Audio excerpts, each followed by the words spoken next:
नमस्कार बंधुरा केमन आছেন সবাই। Welcome to my channel cooking with Anu রান্নাঘরে আপনাদের স্বাগত। আজকে আমরা দেখব একটি ঘরোয়া স্বাস্থ্যসম্মত ওটসের গোলা রুটি। আমরা প্রত্যেকেই জানি বর্তমান দৈনন্দিন জীবনে ওটস আমাদের শরীরের জন্য কতটা উপকারী। ওটস আমাদের ওজন কমাতে ও ডায়াবেটিক নিয়ন্ত্রণে অনেকাংশে ভূমিকা রাখে। আজকের এই রেসিপি একটি সুন্দর ব্রেকফাস্ট বা ডিনারের সাপ্লিমেন্ট হতে চলেছে। চলুন আর দেরি না করে দেখে নেওয়া যাক সম্পূর্ণ রেসিপিটি। তার আগে এই চ্যানেলে যদি আপনি নতুন হয়ে থাকেন চ্যানেলটিকে সাবস্ক্রাইব করবেন আর পাশে থাকা বেল আইকনটি প্রেস করতে অবশ্যই ভুলবেন না, যাতে যে কোনো নতুন ভিডিও নোটিফিকেশান আপনি সবার আগে পেতে পারেন। এই ওটসের গোলা রুটি করার জন্য আমি এখানে 1 বাটি মতো ওটস নিয়েছি, যেটিকে প্রথমে 15 মিনিটের মতো ভিজিয়ে রেখেছিলাম, যাতে ওটস থেকে ফাইটিক অ্যাসিড রিলিজ হয়। এই ফাইটিক অ্যাসিড আমাদের ডাইজেস্টিভ সমস্যা তৈরি করে, সুতরাং ওটস খাওয়ার আগে ভিজিয়ে রাখা আমাদের স্বাস্থ্যের জন্য খুবই উপযোগী। 15 মিনিট পর ওটসটাকে ভালো করে ছেঁকে নেব।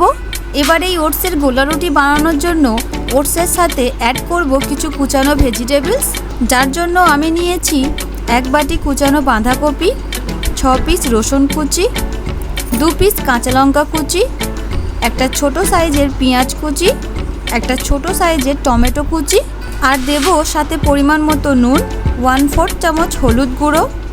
আমরা প্রত্যেকেই জানি হলুদ আমাদের স্বাস্থ্যের পক্ষে কতটা উপকারী।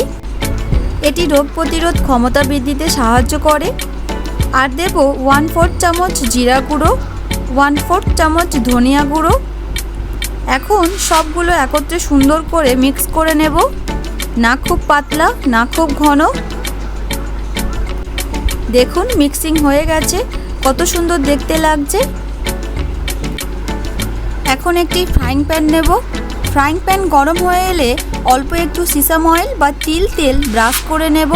আর ওটসের গোলাগুলোকে এক এক করে লো টু মিডিয়াম হিটে গোল্ডেন ব্রাউন কালার করে ফ্রাই করে নেব। আমরা প্রত্যেকেই জানি সিসাম অয়েল কতটা স্বাস্থ্যসম্মত তেল, যেটি প্রায় কোলেস্টেরল ফ্রি একটি অয়েল। দেখুন এটা ফ্রাই হয়ে এসেছে। Now it is ready to serve.